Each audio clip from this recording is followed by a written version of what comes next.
please subscribe to the channel. Your subscription helps us share more stories like this with the world. The door of my son Raphael's car slammed shut with a dry, definitive sound. A sound that echoed through the silent courtyard of La Casa del Sol Poniente like a final sentence. He didn't look back.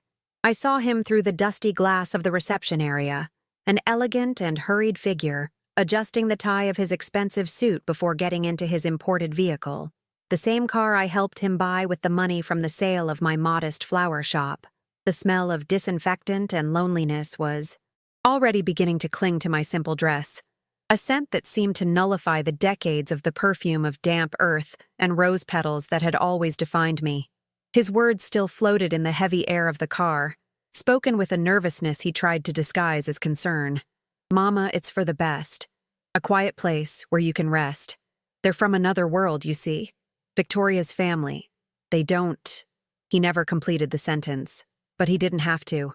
I had heard it in his trembling voice days before, during the argument that sealed my fate. "Your appearance, Mama. People notice these things. Your hands, your face. You'll embarrass me." Each word was a shovelful of dirt thrown upon me, burying the woman I was. I, Guadalupe, who had spent my entire life cultivating beauty, who taught my only son to see the soul of an orchid and the strength of a carnation, was now reduced to an ugly shell, an obstacle in his social climb. I stood there, motionless in the lobby, with faded, peach walls, holding the small suitcase with the few clothes he deemed suitable for my exile. I looked at my hands, the same hands that had rocked him, that had cooked his favorite meals, that had applauded his small victories. The age spots and bulging veins, once a map of my life of work and dedication, now seemed like evidence of a crime, the crime of growing old, the crime of being poor. He left me there, in a place where the setting sun came to die every day, because my face, the same face he had kissed for 38 years, was no longer worthy of his new life. And in that deafening silence, looking at my hands stained with earth and time, I understood that my son hadn't abandoned me. He had planted me in a tomb so he could flourish alone. But he forgot one thing about his mother, the old florist. Even from the most forgotten seeds, with a single drop of dignity, something unexpected can begin to sprout. Mother's Day at La Casa del Sol Poniente was a bittersweet symphony, and I, as always, was in the silent audience. Sitting in a white plastic chair in the inner courtyard, a square of cement with a few pots of tired geraniums, I watched the parade of affection. The air of Puebla, which outside carried the scent of roasted corn and the bustle of life, was here a stagnant mixture of the chlorine used to clean the hallways and that indefinable, sweet, and dusty odor of old age itself. An old television, at a perpetually high volume, poured the sound of a soap opera into the common room. But out here the sounds were more intimate, and for me, more cruel. They were the laughs of children arriving with boxes of chocolates, the loud kisses on the wrinkled cheeks of other mothers, the murmurs of, "I love you, Mama," that seemed like stray arrows finding me with precision. I shrank in my chair, trying to make my body small, my grief invisible. I wore a faded floral dress, an irony that wounded me with every glance I gave the fabric. Flowers, which had been my language, my art and my livelihood, were now just a worn print on a body my son considered useless. Other residents displayed their bouquets like trophies. Doña Elvira, with hands trembling from Parkinson's, could barely hold the dozens of red roses her daughter brought. Carmencita, who spent her days crying from homesickness, now smiled with her face buried in a bouquet of white lilies. Every colored petal in the courtyard was a reminder of my own dryness, my invisibility. I expected nothing. Raphael had been clear. Visits would draw attention, and the last thing he wanted was attention on where his mother was. So I just sat, with my hands crossed in my lap, feeling the weak afternoon sun on my face and trying not to think about how those same hands, one day, had been able to create entire gardens from nothing. It was then that I saw her for the first time, a splash of color and life amidst the beige and gray of the nursing home. A young woman, perhaps 20, with long black hair in a braid, and eyes bright with an energy not seen around here for a long time. She was a volunteer, I supposed, part of some church or university program to soothe the conscience of the young about the old that society discards. She carried a tray with small pots of African violets, distributing them to the ladies who had not received visitors, a small consolation of pity. I watched her move through the courtyard, her genuine smile causing small islands of momentary joy. I looked away as she began to approach me, hoping she would pass by, that she wouldn't notice the woman shrunken in the plastic chair, the personification of abandonment. But she stopped right in front of me. Her worn but clean shoes entered my field of vision. "Happy Mother's Day, ma'am," she said in a soft voice. "I brought you a flower." I raised my face slowly, feeling the weight of every wrinkle, every sunspot, every white hair. Her eyes did not hold the pity I expected. There was a gentle curiosity, an openness. "Your name is Guadalupe, right? I read it on the list." I just nodded, unable to form words. She held out the small clay pot to me. Inside, a purple, velvety, and perfect violet was blooming. "Your family couldn't come today?" she asked, the innocence in her question more painful than any accusation. And it was there, under the gaze of this stranger, that the dam I had built for months broke.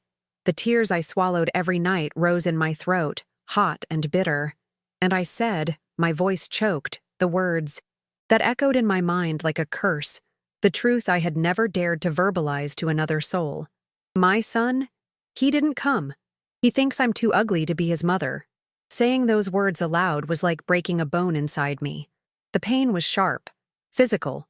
The air seemed to thin, and for an instant, the sound of laughter and conversation around me disappeared, leaving only the buzzing of my own blood in my ears. The young woman, whose name I did not yet know, stood motionless for a second. Her gentle smile faltered, replaced by an expression of shock and a deep, genuine sadness that hit me in an unexpected way. I had expected embarrassment, perhaps a step back, a hasty excuse to get away from my contagious pain.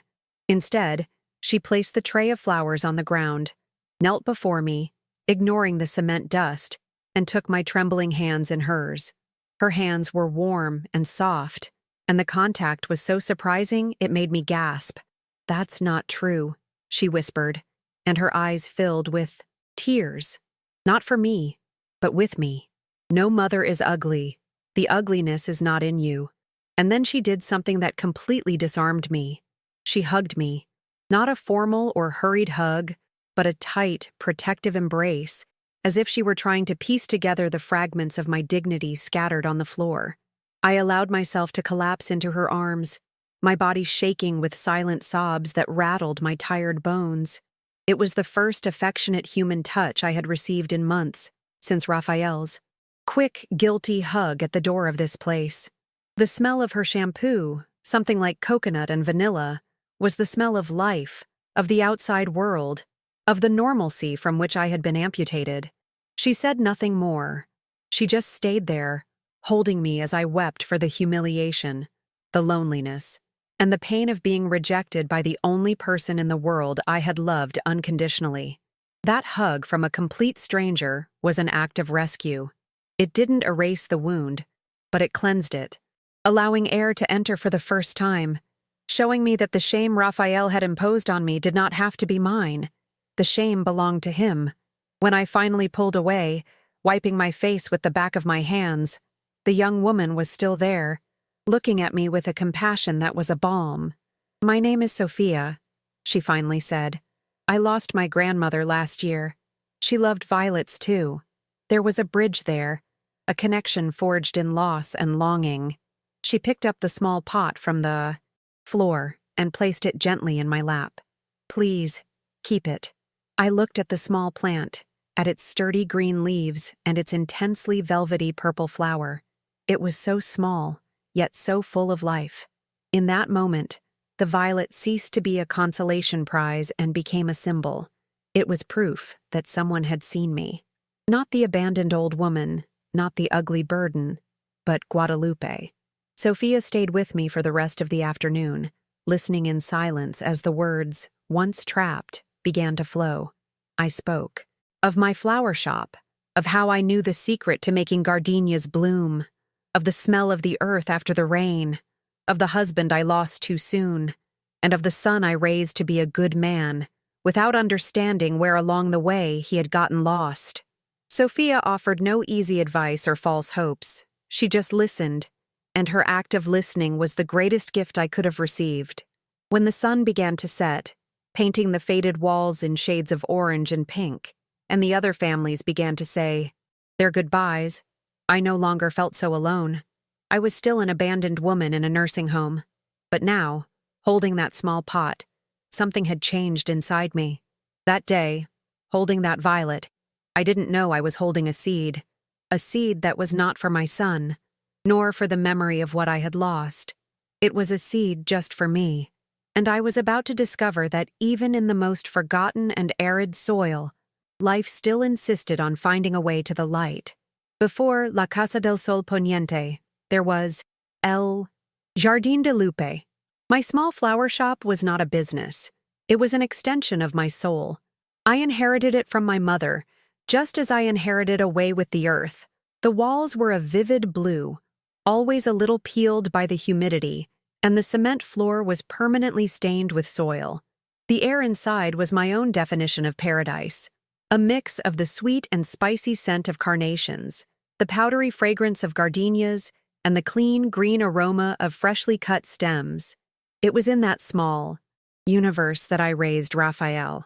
After the death of his father, a good man taken too soon by a fever the doctors couldn't cure, Raphael became the center of my world.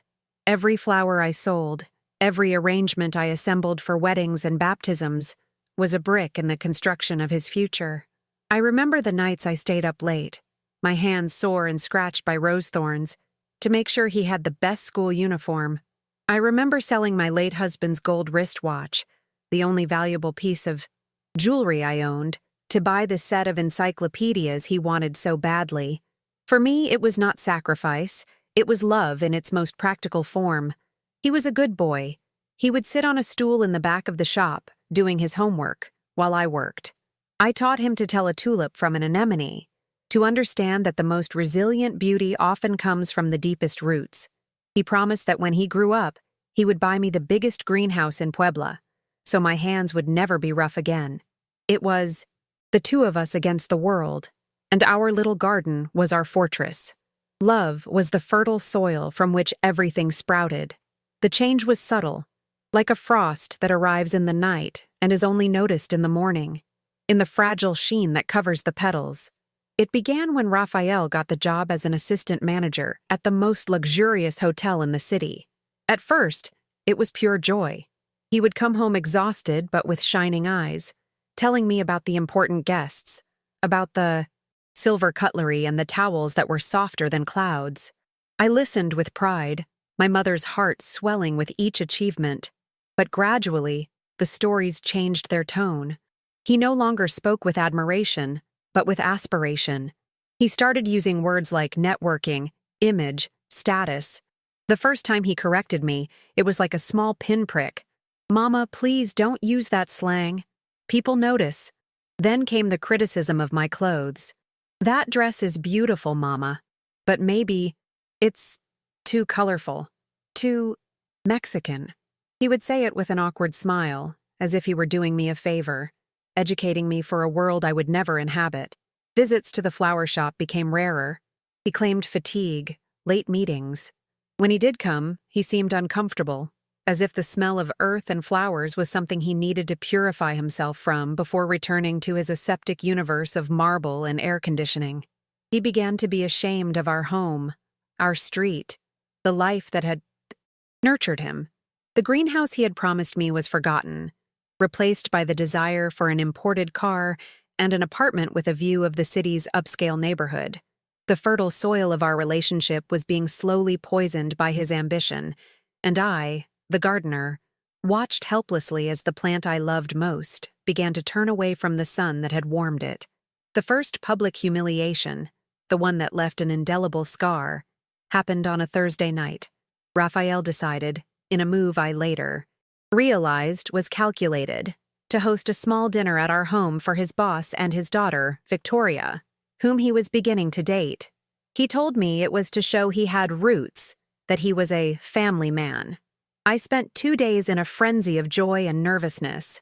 I polished the few silver pieces I had, scrubbed the floor until it shone, and cooked his favorite dish, mole poblano, a recipe that had been in my family for generations. I was so proud, so happy to finally meet the important people in his new life. When they arrived, I immediately felt inadequate. Their clothes, the way they spoke, the expensive gift they brought, a bottle of wine that probably cost more than I earned in a week, all created an invisible barrier. I tried to be a good hostess. I served the food on my best dishes. During dinner, trying to break the awkward silence, I began to tell a funny story about Rafael when he was 7, when he tried to sell a bouquet of dandelions to our neighbor. I told it with a smile, remembering the sweetness of that moment. In the middle of the sentence, I felt a sharp kick on my shin under the table. It was Rafael's expensive shoe. I looked at him, confused, and saw his face. A forced smile was on his lips, but his eyes were cold, filled with rage and panic. "My mother, always with her stories from the countryside," he said, laughing in a way that didn't reach his eyes. He turned to his boss. "She's a real character." The word character hit me like a slap. I wasn't a person. I was a quaint character, an embarrassing anecdote. I felt the blood drain from my face. I mumbled an excuse and retreated to the kitchen, where I stayed for the rest of the night, listening to the muffled laughter from the other side of the door. I was the cook, the servant, the stranger in my own home. The second humiliation was quieter, but it cut deeper. It happened a few months later. The relationship with Victoria was serious, and plans for the wedding were beginning to be whispered. I had never formally met her. Rafael always had an excuse. "She's very busy, Mama." Her father is very protective. The truth, I suspected, was something else. One night, I was already in bed but couldn't sleep. My bedroom door was ajar, and I heard Rafael talking on the phone in the living room, his voice low and tense. He thought I was asleep. It was Victoria. I couldn't hear what she was saying, but his response was as clear as shattering glass. "I know, my love. I know we have to save for the down payment on the apartment." "No, it's not that I don't want to. It's complicated right now." There was a pause, and then came the words that became the nail in my emotional coffin. "It's a burden, you see? Having an extra mouth to feed, an expense that wasn't in the plans." He didn't say my name. He didn't have to. I was the extra mouth. I was the burden. I, who had gone hungry so he could eat, who had become a tangle of debts to pay for his education, was now reduced to a column in his ledger, an obstacle to his marital and financial happiness. I lay motionless in bed, holding my breath, feeling a cold that didn't come from the open window. It was an internal cold, the ice of obsolescence. That night, I understood that I was no longer part of his life's equation. I was a problem to be solved, a burden to be discarded. The unconditional love I had given him now had a price, and he was no longer willing to pay. From that night on, a fog of loneliness began to settle over me, as thick as the morning mist in Puebla. My body began to feel the weight of my sadness. A stubborn arthritis settled in my hands, turning the simple act of holding a coffee cup into a painful challenge. Tending to my potted plants, my only remaining joy, became an arduous task. The petals seemed to wither in sympathy with me. The house, once a sanctuary, became a mausoleum of memories. The silence was a constant and oppressive companion, broken only by Rafael's increasingly short and impersonal visits. He no longer looked me in the eyes. His conversations were monologues about the wedding preparations, an event to which I was clearly not going to be invited. It was then that the brochures began to appear on the kitchen table, glossy pamphlets with photos of smiling elderly people, playing cards and walking in perfectly manicured gardens. "La Casa del Sol Poniente," one of them read. A home for your loved ones in their golden years. Raphael presented, the idea with the coldness of a surgeon. It's for your own good, Mama. Your health is fragile. There you'll have nurses, doctors, care that Victoria and I won't be able to provide. He spoke about me as if I weren't there, using my health as an excuse for his embarrassment. The bureaucracy of abandonment was the most inhuman part. He took me to see the place, and while the administrator talked about the rules and schedules, Raphael just nodded, avoiding my gaze, anxious to get it over with. I was a package to be delivered, a responsibility to be transferred. He was a master in the art of emotional manipulation, using my own love as a weapon against me. Each of his arguments was a double-edged sword, cutting me while absolving him. Think of it as one last sacrifice for me, Mama, he said one day, his eyes filled with a false sincerity he had perfected. It's just for a while, until we get established. If you stay here alone, I'll live worried. I won't be able to concentrate on my work, on my wedding. You don't want that, do you? He knew I didn't. He knew my primal instinct had always been to protect him, to ensure his happiness, even at the cost of my own. He made me believe that going to the nursing home was an act of motherly love, my final blessing for his new life. His voice, saying I would embarrass him, became my own thought. I began to look in the mirror and see what he saw. An old woman with deep wrinkles, white hair, and a worker's hands. A relic of a humble past he was desperate to erase. His shame transferred to me, a heavy cloak I agreed to wear. In the end, I agreed. Not because I believed his lies about medical care or it being temporary. I agreed because I was exhausted. Exhausted from fighting for a place in his life. Exhausted from trying to be worthy of his love. If my absence was the price of his peace, I would pay it. Leaving my home, my history, my flowers, was like a small death. The day he took me, I locked the door of the flower, shopped for the last time, and handed him the keys. He took them without a word. Life inside La Casa del Sol Poniente, before Sophia's arrival, was a long and monotonous wait for the end. The days merged into a gray mass of routine. Wake up, take the pills, eat the tasteless food, sit in the courtyard, stare at nothing, eat again, sleep. The dominant sound was that of the loud television or the dry cough of some resident down the hall. I was surrounded by people, but the loneliness was deeper than ever. I tried to talk to the other women. Doña Elvira only spoke of the glories of her youth, trapped in a past that no longer existed. Carmencita cried softly all day, a constant lament that became part of the background noise. Others, like me, seemed to have surrendered, building high walls around their pain, with empty gazes that did not invite approach. The identity of Raphael's mother had been stripped from me, and without it, and without my flowers, I no longer knew who Guadalupe was. I was just the occupant of room 12B. My thoughts were my only and cruelest companion. I replayed every sacrifice, every gesture of love, trying to find the exact point where it all went wrong. I saw my son's face everywhere, in the young nurse, in the boy who delivered the newspapers, and each time, the memory of his words, burden, extra mouth, ugly, came like a wave, drowning me again and again. Hope was a plant I had let die. I simply existed, a breathing body in a bed, a shadow waiting for the final setting sun. Weeks after Mother's Day, Sophia became a persistent ray of light in that darkness. Her daily visits were brief but consistent. She brought me small things, a fresh mango from the market, a magazine with pictures of gardens, or simply her silent presence. She began to talk about an idea that seemed crazy, to transform the vacant lot behind the nursing home, a place full of rubble and weeds, into a community garden. The administration, predictably, was hostile. That will bring dirt, said the director. They are old, not gardeners. Who is going to take care of it? Sophia, however, was as stubborn as a dandelion seed. She wrote letters, made phone calls, moved with an energy I once had. One day, she came to my room, waving a brown official envelope with the seal of the Puebla City Hall. Her eyes were shining. Guadalupe! It arrived. The response about using the lot. I think they're going to give us permission. She handed me the envelope.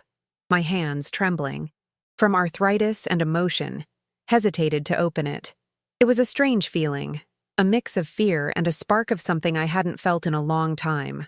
Hope. I knew instinctively that the contents of that envelope were more than just a piece of paper. It was a key. But in that envelope was not just a bureaucratic permit.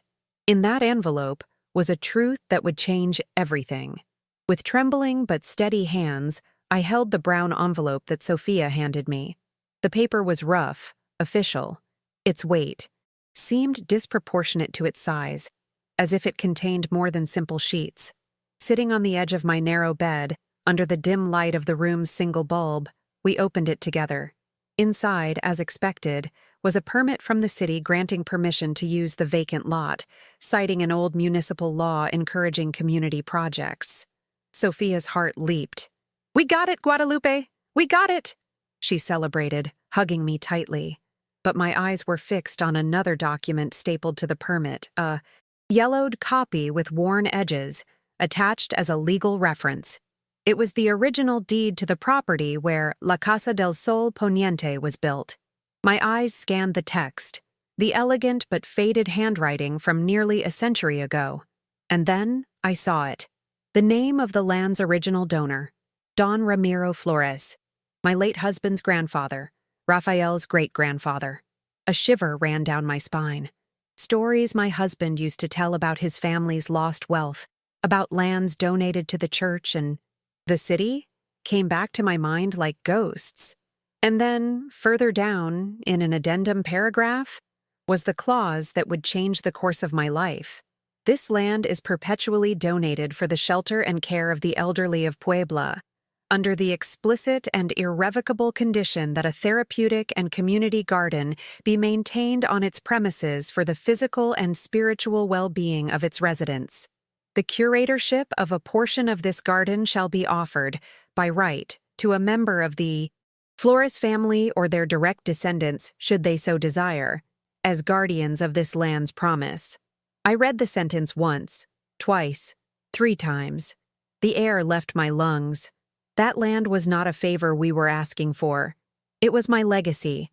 That garden was not a whim. It was a right, a promise etched into the very foundation of the place that had become my prison.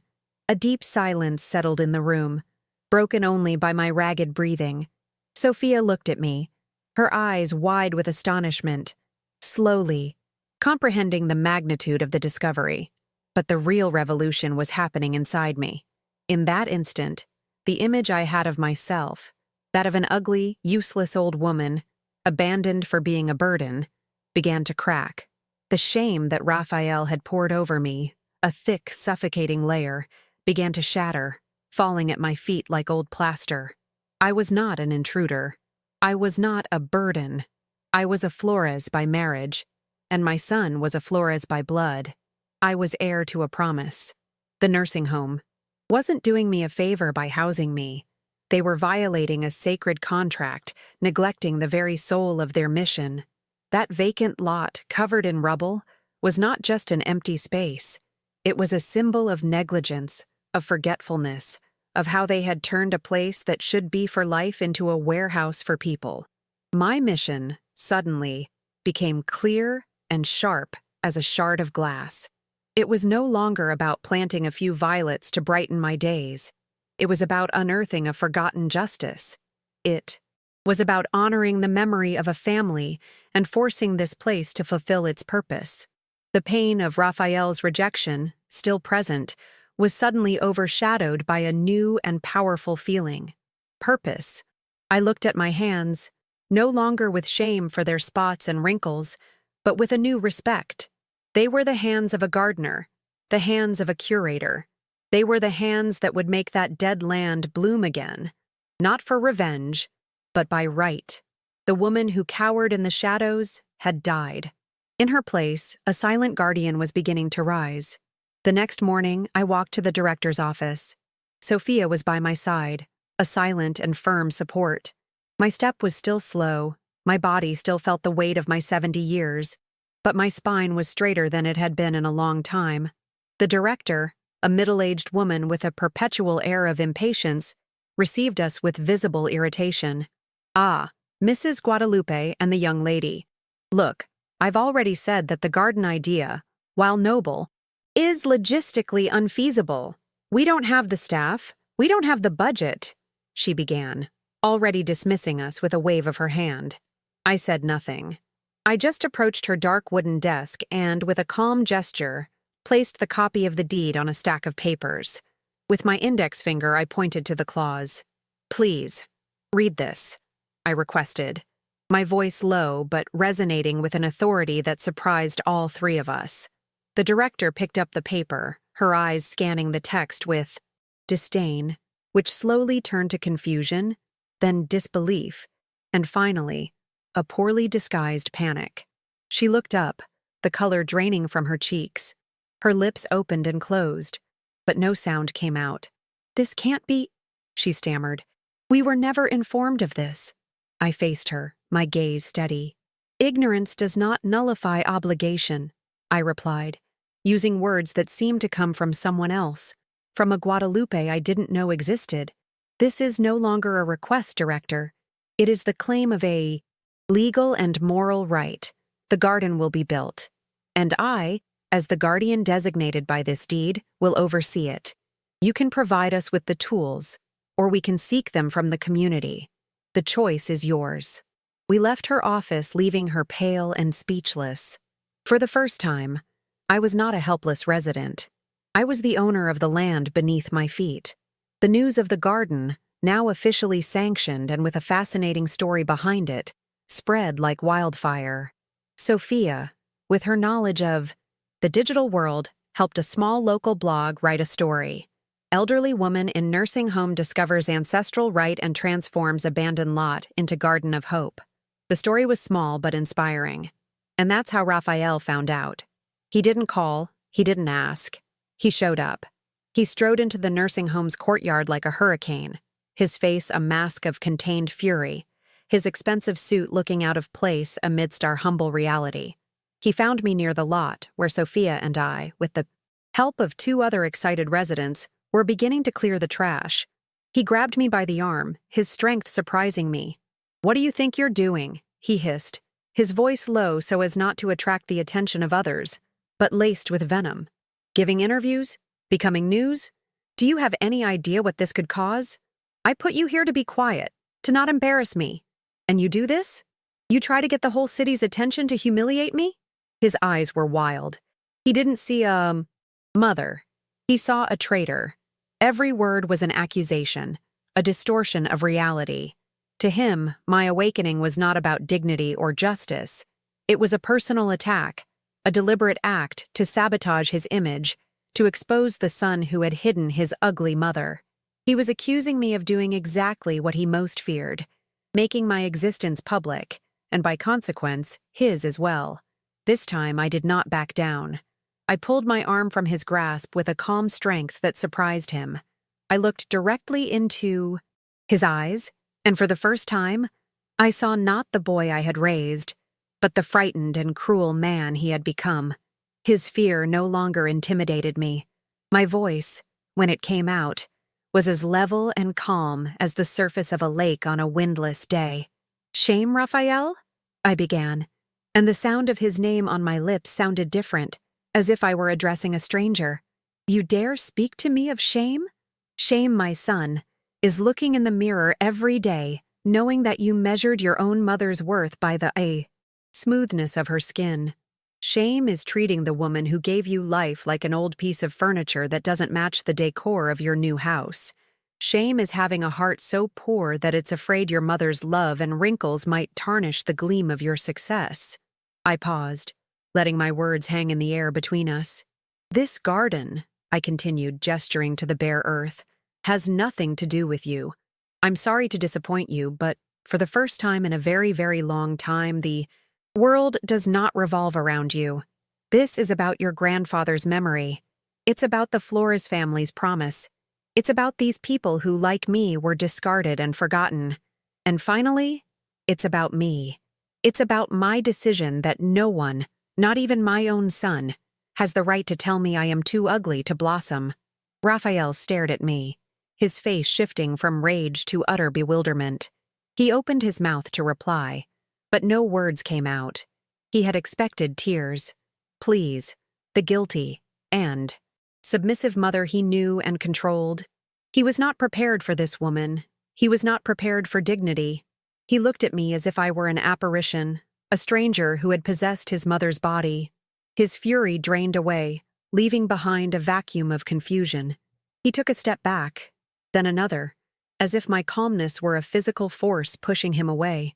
Without another word, he turned and walked away, not with the arrogance of before, but with the stooped posture of a defeated man who had just lost a war he didn't even know he was fighting.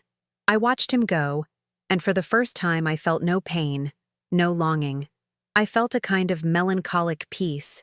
The cord that bound me to him, made of guilt and blind love, had finally been cut.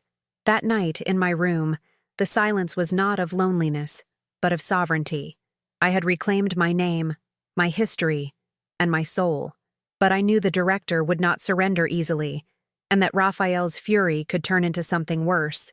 I needed to protect what we had gained. I needed more light. The next morning, what I did would leave everyone speechless. That morning, the air felt cleaner, more charged with possibility. With Sophia's hands holding mine firmly, not to give me support, but to share strength, we made the call. Using the public phone in the nursing home's hallway, an old and rarely used device, Sophia dialed the number of Puebla's main television station. When a professional voice answered, Sophia handed me the receiver. I took a deep breath, smelling the disinfectant mixed with the scent of the earth that was already under my fingernails. My voice, when I spoke, was not that of a victim asking for help. It was the calm, focused voice of a guardian. "My name is Guadalupe Flores," I said. "I'm calling from La Casa del Sol Poniente. I am not calling to file a complaint, but to share a story about a forgotten promise and a rebirth. The land on which this home was built was donated by my late husband's family, with the condition that a garden be maintained here. For decades, that promise was forgotten. Now, we, the residents, are bringing it back to life." I didn't mention the abandonment, the neglect, or my personal pain. I spoke of seeds, of legacy, of the right of the elderly to beauty and purpose. The journalist on the other end of the line, who had probably been expecting another story of misfortune, was silent for a moment before his voice returned, now filled with a genuine and electric interest. The reaction at La Casa del Sol Poniente was exactly as I had predicted. When the van with the station's logo parked in our courtyard 2 hours later, the director stood aghast, her face twisting into a mask of panic and impotent fury. She couldn't stop us. The story was no longer hers to control. The arrival of the news crew was like the first rain of the season on dry land. Suddenly, everything changed. The initial story, small and moving, generated a wave of community support that no one, least of all the nursing home's management, could have foreseen. Donations began to arrive. Not money, but life. A local farmer sent a pickup truck full of rich, dark compost. An elementary school organized a drive and brought us hundreds of small seedlings of tomatoes, peppers, and marigolds. Old but functional tools appeared at the gate, left by anonymous donors. But the most important thing was the arrival of people. Volunteers of all ages, curious about the story of the garden's guardian, came on weekends to help clear the rubble and turn the soil. And most magically, the residents of the home themselves began to awaken from their lethargy. Dawn Elvira, whose hands trembled, discovered she could hold a watering can steady. Carmencita, who lived in tears, began to smile as she sorted tiny seeds, her concentration on the delicate task calming her mind. The courtyard, once a place of silence and despair, now echoed with the sound of conversation, of laughter, of the scraping of shovels on dirt. I moved among them, not as a leader, but as a facilitator, sharing the knowledge my hands carried. Carrot seeds like fluffy soil, I would explain. Roses need full sun, but constant forgiveness. I wasn't just teaching gardening. I was giving them back a purpose, a reason to get their hands dirty and feel the sun on their faces.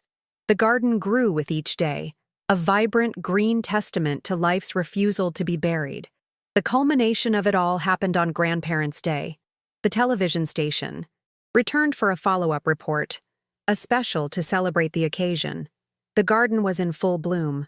The cornstalks were high, the tomatoes red and heavy on their vines, and a mosaic of colorful flowers attracted bees and butterflies, transforming our forgotten corner of the world into a sanctuary.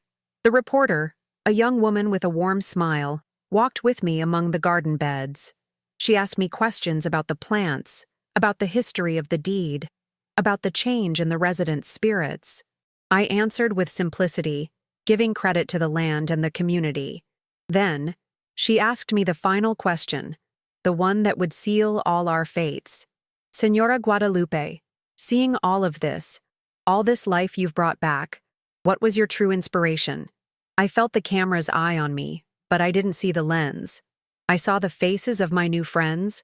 I saw the wrinkled hands full of soil. I saw the reborn hope. My eyes filled with tears, but my voice came out steady, laden with the weight and lightness of my entire journey. When we get old, I began, we often feel like a plant that no longer bears flowers. I've learned that sometimes the people we love most, in an attempt to protect us, or because of their own fears, prune us. They cut our branches thinking we are no longer useful. But the most important lesson the earth has taught me is that if the root is strong, we can always bloom again. Maybe not in the same pot, maybe in an unexpected way, maybe in another garden. I never uttered Raphael's name. I didn't have to. The truth of my story resonated in the air, more powerful than any accusation. The report aired that night. I imagine the scene, as it was told to me later. Raphael was at an elegant dinner at his future in-laws' mansion. The large-screen television was on in a corner, broadcasting the local news as background noise. And then, my face appeared. Not the ashamed, sad face he remembered, but that of a serene, dignified woman, surrounded by life and respect. He saw the garden, a vibrant paradise where there had once been trash. He heard the interviews with other residents, who spoke of me with affection and admiration. And he heard my words. The sentence about being pruned by the people we love hit him, I was told, like a physical blow. His face went pale. Victoria's family, people obsessed with image and pedigree, looked from the television to him. His fiancée saw the truth. Not the one I told, but the one Raphael had tried to hide. The story of his humble origins, of his past, of the mother he had discarded, was now exposed. Not as a tragedy, but as a triumph that did not include him. The authentic beauty and strength that emanated from me on the screen made the superficiality of his world of luxury and appearances unbearably clear. The shame he had tried to transfer to me came back to him like a boomerang, hitting him squarely in front of everyone he most wanted to impress. He was not the successful son-in-law. He was the ungrateful son of a story the whole city now knew and loved. The consequences were swift and silent, like an avalanche on a distant mountain. There was no public scandal for Raphael, just the cold, efficient collapse of his world. Victoria's father, the owner of the hotel chain, could not tolerate the stain on his reputation. A manager who hid his own mother in a nursing home out of shame did not fit the family and tradition image that the luxury brand sold. The engagement was broken off via a text message. At work, the treatment changed. The smiles became forced, the doors closed. His long-awaited promotion went to someone else. Without the connection to his fiancée's family, his usefulness to the company diminished drastically. A few weeks later, he was fired. They called it restructuring. It was a clean, professional, drama-free execution. He lost the luxury apartment, the company car, the expensive suits. He lost the status, the fiancée, the future for which he had sold his soul, and his mother. Justice did not come with a thunderclap, but with the crushing silence of all the doors that closed in his face. He reaped exactly what he had sown, a sterile emptiness. A month later, he appeared in the garden, I saw him from a distance, standing near the gate, hesitant. He wasn't wearing a suit, but worn jeans and a simple shirt. He looked thinner, younger, and completely lost. He watched me for a long time as I taught Doña Elvira how to tie a tomato plant to a stake. Finally, he walked toward me. His step was heavy, that of a man carrying an invisible burden. Other residents and volunteers stopped what they were doing to watch. He stopped in front of me and, without a word, fell to his knees in the soft earth of the garden bed, the earth I had revitalized. He bowed his head, and his shoulders shook. "Forgive me, Mama," he whispered, his voice broken, for all to hear. The ugliness was in me, not in you. The air stood still. No one moved. I looked at my son, my boy, kneeling in the dirt, covered in the dust of his own shattered pride. I felt no triumph. I felt only an overwhelming wave of sadness for the path he had taken to get there. Slowly I extended my hand, the hand stained with earth, the hand he once considered ugly, and placed it on his head. I said nothing. Forgiveness did not need words. The touch was enough. From that day on, Raphael began to work in the garden, not as the guardian's son, but as the humblest of volunteers. His first days were difficult. His hands, soft and unaccustomed to labor, were soon covered in blisters and calluses. He was clumsy with the shovel, unsure with the rake, but he persisted. He arrived early, left late. He carried the bags of compost, dug the beds, pulled the weeds under the hot sun, in silence. I did not treat him differently from the others. I taught him with the same patience. "No, Raphael, you hold the hoe like this, more firmly." He listened and learned. He began to talk with the other residents, to hear their stories, to see the people he and his old world had made invisible. He wasn't rebuilding our old relationship of an overprotective mother and a dependent son. We were building something new, brick by brick, seed by seed, a relationship based on the respect he was slowly earning from himself and from others. He was planting his own roots, for the first time in his life, in honest soil. Sometimes at dusk, I sit on a wooden bench we built and look out over my little kingdom. I see the vibrant colors of the flowers. I smell the mint and wet earth. I see the faces of my friends, once marked by apathy, now lit by smiles and conversation.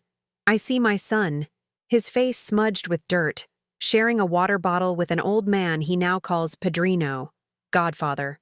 The luxury that Raphael so coveted, the gilded rooms and elegant dinners, would never be mine. But looking at all that has grown from a seed of dignity, I realize I possess a much greater wealth, one that cannot be bought or sold. Today I have no luxury, but I have respect, and that no one can take from me again.